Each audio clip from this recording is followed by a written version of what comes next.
Hello and welcome back to our channel. So today in this video we will be talking about how you can log in WeChat app.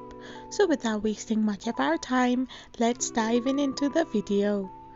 So first of all you need to do is scroll to your homepage and tap open the WeChat app.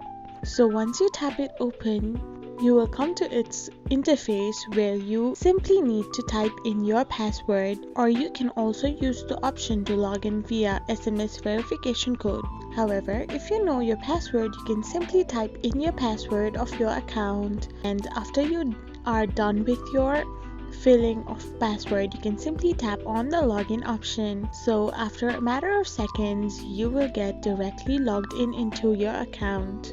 So in this simple manner, you can get logged in into your WeChat account. I hope you found this video helpful, so don't forget to hit that subscribe button and do give us a thumbs up. We will be back again with these informative videos. Thank you for watching.